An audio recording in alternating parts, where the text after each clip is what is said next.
इस वीडियो में आपका स्वागत है। इस वीडियो में हम लूप्स के बारे में पढ़ेंगे। इससे पहले वाले वीडियो में हमने ऑपरेटर्स के बारे में पढ़ लिया था। अगर आपने वो वीडियो नहीं देखा है तो डिस्क्रिप्शन बॉक्स में आपको लिंक मिल जाएगा। तो इस वीडियो में सबसे पहले हम लूप्स के कॉन्सेप्ट को समझेंगे और इसके बाद हम उनको प्रैक्टिकली करके देखेंगे। तो लूप से पहले हम सबसे पहले कंट्रोल स्टेटमेंट्स को देख लेते हैं। तो ये दो वर्ड से मिलकर बना है। पहला वर्ड है कंट्रोल और दूसरा वर्ड है स्टेटमेंट्स। तो स्टेटमेंट्स का मतलब आप जानते हैं, किसी भी इंस्ट्रक्शन या कोड की एक लाइन को हम स्टेटमेंट कहते हैं। और कंट्रोल का मतलब यहाँ पर प्रोग्राम के फ्लो कंट्रोल होने की बात हो रही है। प्रोग्राम के फ्लो का कंट्रोल करना मतलब कि कब कौन सी लाइन एग्जीक्यूट होंगी। तो जैसे आप मान लीजिए कि अगर आपके पास एक कंडीशन हो जिसमें आप चाहते हैं कि अगर कोई नंबर 10 से छोटा हो तभी कुछ कोड की लाइनें एग्जीक्यूट होंगे।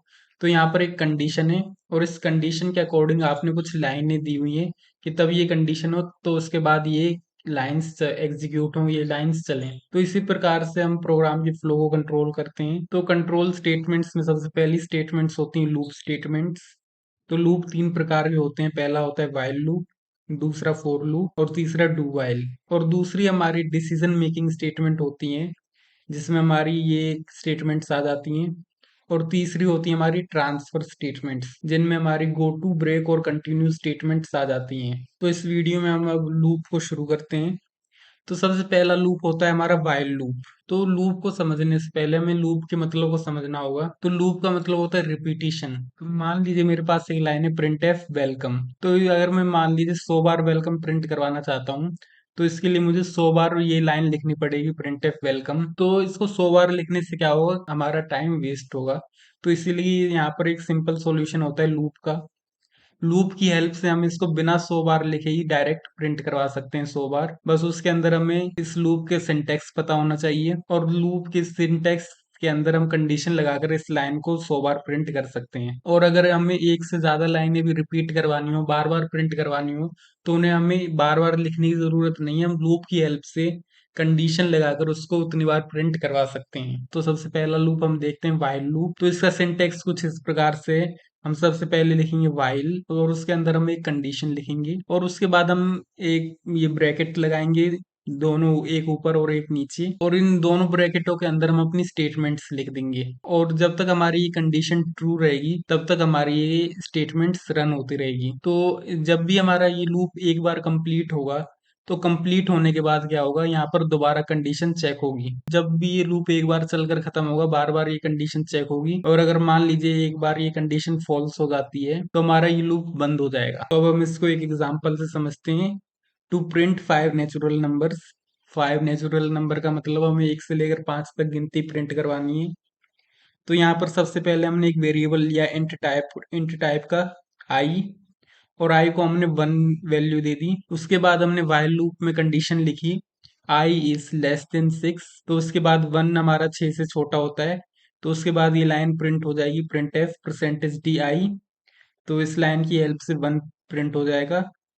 और उसके बाद लिखा है i equal to i plus 1। तो यहाँ पर आई इक्वल टू आई प्लस 1 से क्या होगा, तो इस लाइन में आई प्लस 1 से यहाँ पर 2 हो जाएगा और आई में 2 स्टोर हो जाएगा। तो अब आई की वैल्यू 2 हो गई है। तो फिर दोबारा यहाँ पर कंडीशन चेक होगी।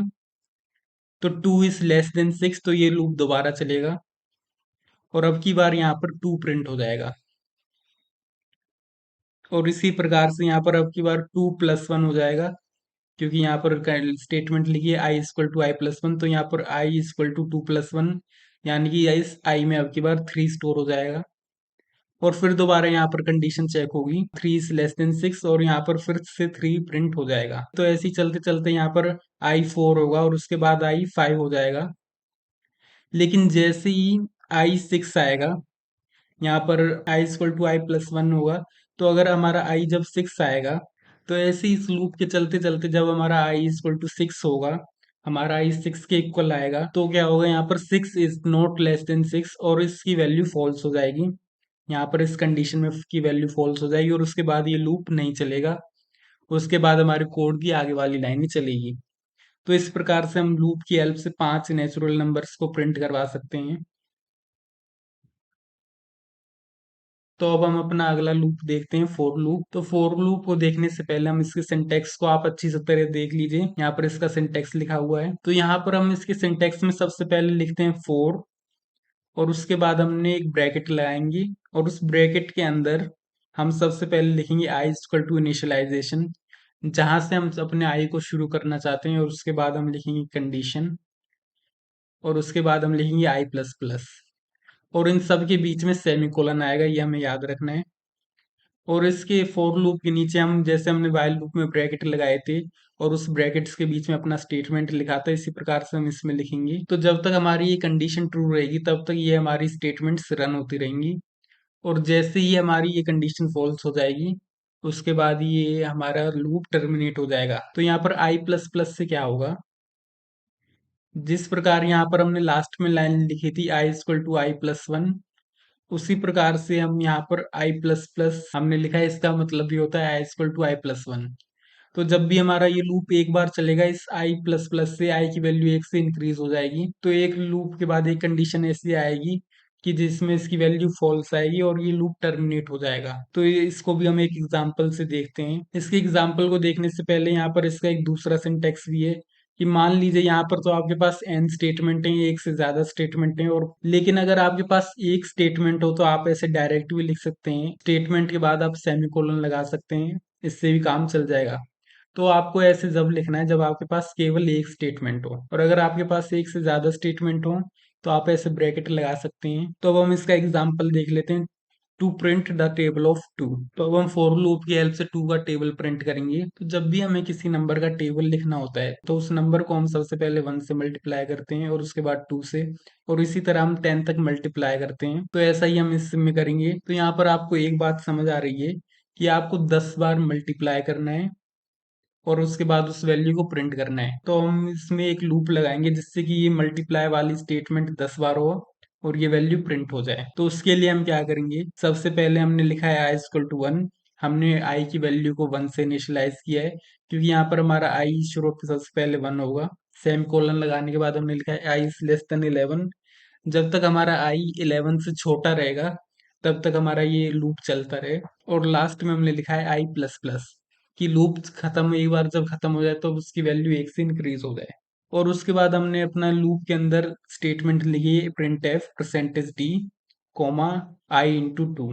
तो देखिए जब पहली बार ये लूप चलेगा तो क्या होगा, तो इसमें जब पहली बार ये चलेगा तो इसमें आई की वैल्यू वन आएगी, तो सबसे पहले one into two two print हो जाएगा। और उसके बाद जब ये एक बार चल जाएगा तो यहाँ पे आई प्लस प्लस से इस आई की वैल्यू वन से टू हो जाएगी, और यहाँ पर आई की जगह पर अब की बार टू आ जाएगा, तो यहाँ पर two into two four print हो जाएगा। और इसी प्रकार जब ये दूसरी बार भी लूप चलकर खत्म होगा तो यहाँ पर आई की वैल्यू एक से इंक्रीज कर जाएगी, और यहाँ पर थ्री हो जाएगी आई की वैल्यू, और इसी तरह यहाँ पर थ्री इंटू टू सिक्स हो जाएगा, तो यहाँ पर सिक्स प्रिंट हो जाएगा। तो इसी प्रकार जब तक हमारी वैल्यू 11 नहीं हो जाती, क्योंकि 10 तक ये ऐसे ही लूप चलता रहेगा, और जब हमारी वैल्यू 11 हो जाएगी तब क्या होगा, आई 11 इज नॉट लेस देन 11, तो ये कंडीशन फॉल्स होगी और ये लूप तभी बंद हो जाएगा। तो इस प्रकार से हम फॉर लूप में काम करते हैं, और यही काम हम टेबल को वाइल लूप की हेल्प से भी प्रिंट करवा सकते थे। और हमारा तीसरा और आखिरी लूप है डू वाइल लूप। ये लूप भी वाइल लूप जैसा ही होता है, लेकिन इसमें और वाइल लूप में एक छोटा सा डिफरेंस होता है, कि वाइल लूप में हम क्या करते थे, हम यहाँ पर ऊपर कंडीशन चेक करते थे, लेकिन डू वाइल लूप में हम क्या करेंगे, हम एक बार जब ये लूप चल जाएगा उसके बाद लास्ट में कंडीशन को चेक करेंगे। तो अब हम इसका सिंटेक्स देख लेते हैं। तो सबसे पहले हम लिखेंगे डू, और डू के बाद हम ब्रैकेट्स लगाएंगे, और इस ब्रैकेट्स के अंदर हम स्टेटमेंट्स को लिखेंगे, और स्टेटमेंट्स के बाद जब हमारी ये स्टेटमेंट्स हम लिख देंगे उसके बाद हम लिखेंगे वाइल, और उसके अंदर हम अपनी कंडीशन लिख देंगे। जब तक हमारी ये कंडीशन ट्रू रहेंगी तब तक हमारा ये लूप चलता रहेगा। लेकिन वाइल लूप और डू वाइल लूप में एक और डिफरेंस है, कि डू वाइल लूप कम से कम एक बार तो चलेगा ही, क्योंकि यहाँ पर कंडीशन लास्ट में चेक हो रही है, तो कम से कम इस लूप को एक बार चलना पड़ेगा। अगर कंडीशन शुरुआत में भी फॉल्स होगी तब भी ये एक बार चलेगा ही, तो ये आपको याद रखना है। तो अब हम इसका भी एक एग्जांपल देख लेते हैं। To calculate the square root of number. तो देखिए आप जानते हैं कि अगर किसी भी नंबर का कोई भी स्क्वायर होता है तो वो हमेशा पॉजिटिव होता है, तो ये बात हम जानते हैं। कि वो कभी भी नेगेटिव नहीं होता।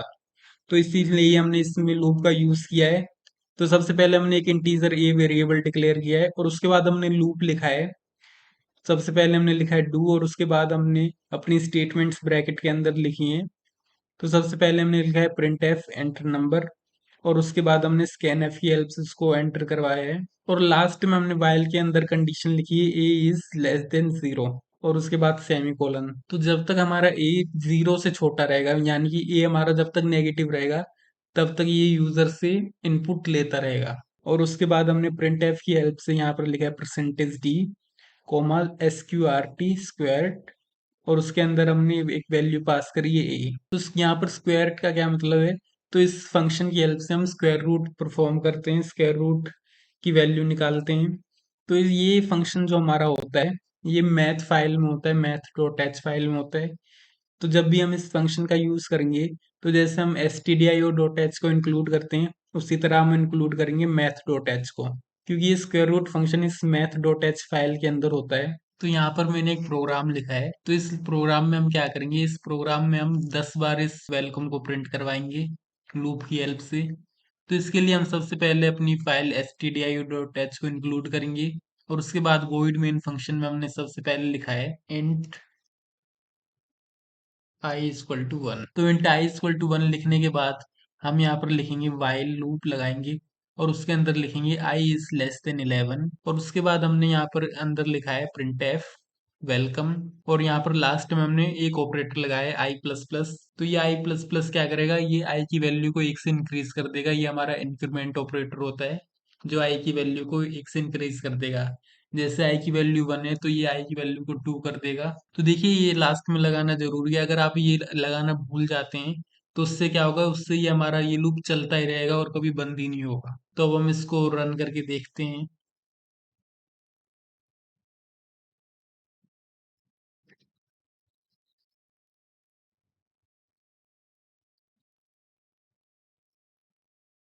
तो हमारे आउटपुट में 10 बार वेलकम प्रिंट हो चुका है। तो इस प्रकार से हम while लूप की हेल्प से कोई भी स्टेटमेंट को कितनी भी बार चला सकते हैं। तो अगर मैं यहाँ पर 6 लिख दूंगा तो हमारा ये लूप 5 बार चलेगा और ये हमारा वेलकम 5 बार प्रिंट हो जाएगा। तो इसी प्रकार से हम 5 नेचुरल नंबर को भी प्रिंट कर सकते हैं। तो उसके लिए हम यहाँ पर वेलकम की जगह परसेंटेज डी लिख देंगे और बाहर हम यहाँ पर आई लिख देंगे, जिससे क्या होगा आई की वैल्यू बार बार प्रिंट होती रहेगी। तो यहाँ पर स्लैश एन से क्या होता है, स्लैश एन से हमारी लाइन चेंज हो जाती है, एक नई लाइन आ जाती है। क्योंकि अगर आप स्लैश एन नहीं लगाएंगे तो ये सभी वेलकम जितने भी हैं ये सभी एक ही लाइन में आ जाएंगे लंबे और अलग अलग लाइन में प्रिंट नहीं होंगे। तो अब हम इस प्रोग्राम को भी सेव करके रन करके देखते हैं। तो आप देख सकते हैं यहाँ पर हमारा आउटपुट प्रिंट हो चुका है 1 2 3 4 5। और इसी प्रकार से हम टेबल भी प्रिंट करवा सकते हैं। तो टेबल प्रिंट करवाने के लिए हम लिख देंगे i is less than equal to 10। जब तक हमारा आई 10 से छोटा रहेगा या 10 के इक्वल रहेगा तब तक हमारा ये लूप चलता रहेगा। तो टेबल के लिए हम यहाँ पर लिख देंगे आई इंटू टू। जिसका भी हम टेबल प्रिंट करवाना चाहते हैं हम यहाँ पर उसको इससे मल्टीप्लाई करवा देंगे। तो इसको भी हम सेव करके रन करके देखते हैं। तो देखिए यहाँ पर हमारा टू का टेबल प्रिंट हो चुका है, 2 4 6 और यहाँ पर 20 तक प्रिंट हो चुका है। तो इस प्रकार से हम फॉर लूप को भी चला सकते हैं। तो फॉर लूप को चलाने के लिए हम यहाँ पर लिखेंगे फोर और उसके बाद ब्रैकेट और हम i is equal to one, i is less than equal to 10 और उसके बाद semicolon i plus plus. तो हम फोर लूप में हमें यहाँ लास्ट लाइन में आई प्लस प्लस देने की जरूरत नहीं है। तो अब हम इसको भी सेव करके देखते हैं।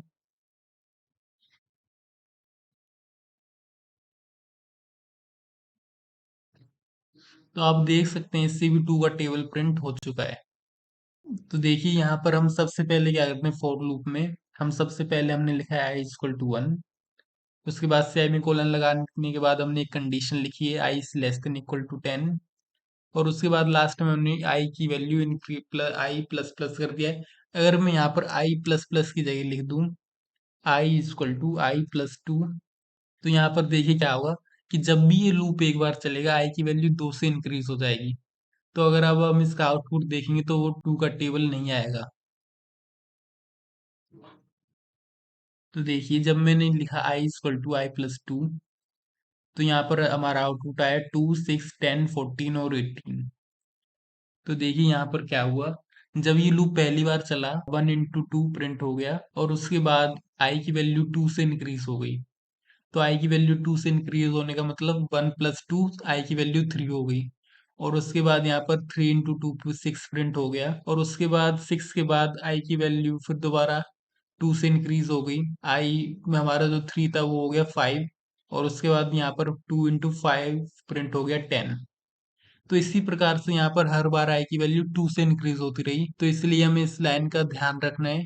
तो यहाँ पर मैंने एक नया प्रोग्राम लिखा है। तो इस प्रोग्राम में हम क्या करेंगे, इस प्रोग्राम में हम यूजर से नंबर्स को इनपुट कराएंगे और उसके बाद हम उन नंबर्स का सम करके उसको डिस्प्ले करेंगे, उसको प्रिंट करेंगे। तो सबसे पहली लाइन में हमने लिखा है इंट आई सम एन और टी। तो हमने इंटीजर टाइप के 4 वेरिएबल डिक्लेयर किए हैं, जिनमें पहला वेरिएबल है आई, इसको हम लूप में यूज करेंगे। और सम वेरिएबल में हम सम करेंगे और एन और टी वेरिएबल में हम नंबर को इनपुट कराएंगे। तो देखिए सबसे पहले हमने यहाँ पर एक लाइन लिखी है print F how many numbers you have. तो यहाँ से ये line as it is print हो जाएगी और उसके बाद हम स्कैनएफ की हेल्प से नंबर को इनपुट कराएंगे। तो हमने इन दोनों लाइनों में पूछा कि इन यूजर्स के पास इनपुट कराने के लिए कितने नंबर हैं और उस नंबर को हमने एन में स्टोर कर लिया। जैसे मान लीजिए कोई यूजर 10 नंबर्स का सम करवाना चाहता है, तो वो इसमें एंटर करेगा 10 और उसके बाद हमने सम को 0 के इक्वल कर दिया और फिर हमने उसके बाद अपना फोर लूप लगाया। तो फोर लूप को हमने i = 1 से शुरू किया और उसके बाद उसमें हमने कंडीशन लिखी i is less than equal to n, कि जब तक हमारा आई एन से कम या एन के इक्वल रहेगा तब तक ये लूप चलता रहेगा। और उसके बाद हमने लिखा आई प्लस प्लस। तो इस फॉर लूप के अंदर हम नंबर्स को इनपुट करेंगे और उनका सम करेंगे। तो यहाँ पर मैंने एन इसलिए लिखा है क्योंकि यूजर को एन नंबर इनपुट कराने हैं, तो ये लूप एन बार चलेगा। और इसके अंदर हमने पहली लाइन लिखी है print F enter percentage D number. तो यहाँ पर जब ये लूप पहली बार चलेगा तो यहाँ पर प्रिंट होगा एंटर 1 नंबर और उसके बाद जब ये दूसरी बार चलेगा एंटर 2 नंबर। और स्कैनएफ की हेल्प से हम उस नंबर को टी में स्टोर करा लेंगे और टी में स्टोर कराने के बाद हम उसको सम के साथ ऐड कर देंगे। तो यहाँ पर हम लिखेंगे sum is equal to sum plus T. तो सम के साथ ऐड करने के बाद उसको हम सम में स्टोर कर देंगे, जिससे कि इस वेरिएबल का इस नंबर का काम खत्म हो जाएगा और हम अगली बार जब ये दूसरा लूप चलेगा तो इसी टी वेरिएबल में हम एक नया नंबर इनपुट करेंगे और उसमें भी हम सम के साथ प्लस करने के बाद उसको सम में स्टोर करा देंगे। और इसके साथ सम की वैल्यू हर बार एक नंबर के साथ इंक्रीज होती रहेगी। तो जब हमारा in+1 हो जाएगा तो उसके बाद ये लूप टर्मिनेट हो जाएगा और उसके बाद यहाँ पर एक लाइन प्रिंट हो जाएगी print F some is percentage D और हम सम को प्रिंट करवा देंगे। अब हम इसको रन करके देख लेते हैं।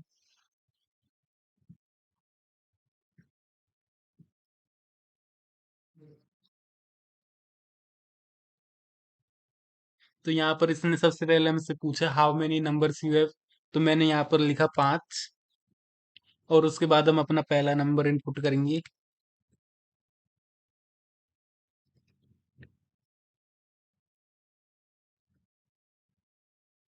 तो यहाँ पर हमने 5 नंबर इनपुट किए और उसके बाद हमारा सम प्रिंट हुआ सम इज 257। तो इस प्रकार से हमारा ये प्रोग्राम काम करेगा। तो यहाँ पर मैंने एक प्रोग्राम लिखा है। तो इस प्रोग्राम में हम क्या करेंगे, इस प्रोग्राम में हम यूजर से एक नंबर लेंगे और उसका स्क्वायर रूट प्रिंट करेंगे। तो स्क्वायर रूट प्रिंट करने के लिए हम sqrt स्क्वायर फंक्शन का यूज करते हैं और ये फंक्शन math.h फाइल में होता है। तो इसलिए हमने इस प्रोग्राम में एक नई फाइल इंक्लूड की है math.h। और इस फाइल को इंक्लूड करने के बाद हमने अपना void main फंक्शन लिखा है और इसमें सबसे पहले हमने एक वेरिएबल n डिक्लेयर किया इंटीजर टाइप का और इसके बाद हमने डू वाइल लूप लगाया। तो ये डू वाइल लूप हमने इसलिए लगाया क्योंकि हम जानते हैं कि किसी भी नंबर का स्क्वायर कभी भी नेगेटिव नहीं होता। तो जब तक यूजर पॉजिटिव नंबर नहीं डालता तब तक ये डू वाइल लूप चलता रहेगा। तो इसके लिए हमने क्या किया, यहाँ पर हमने एक लाइन प्रिंट कराई। तो यहाँ पर हमने एक लाइन प्रिंट करवाई प्रिंट एफ एंटर नंबर और इसके बाद हमने लिखा स्कैन एफ परसेंटेज डी और उस वैल्यू को हमने एन में स्टोर करवा लिया। और इसके बाद वाइल के बाद इस हमारी कंडीशन चेक होगी एन इज लेस देन 0, कि अगर हमारा एन 0 से छोटा है, कि मतलब अगर हमारा एन नेगेटिव है, तो ये हमारा लूप दोबारा चलेगा। और इस प्रकार से ये जब तक लूप चलता रहेगा जब तक एन हमारा पॉजिटिव नहीं हो जाता। और पॉजिटिव होने के बाद हम प्रिंट करवाएंगे square root is percentage F. तो यहाँ पर एफ का मतलब है परसेंटेज, एफ का मतलब फ्लोट वैल्यू, क्योंकि स्क्वायर रूट डेसिमल में भी हो सकता है, तो इसलिए हमने यहाँ पर परसेंटेज एफ फ्लोट वैल्यू लिखी है। और उसके बाद स्क्वायर फंक्शन की हेल्प से हमने इसमें एक वेरिएबल एन हमने पास कर दिया। तो अब हम इसको रन करके देखते हैं।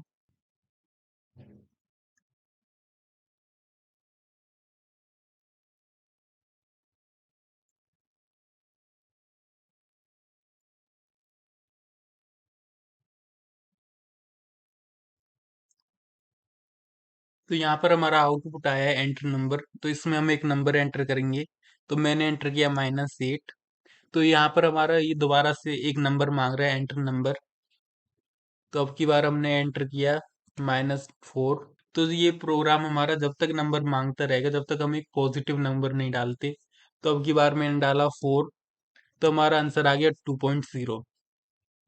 तो इस प्रकार से हमारा ये प्रोग्राम काम करता है। अगर आपको लूप्स में कोई भी डाउट हो तो आप कमेंट सेक्शन में पूछ सकते हैं, मैं इसको सॉल्व करने का पूरा प्रयास करूंगा। Thank you.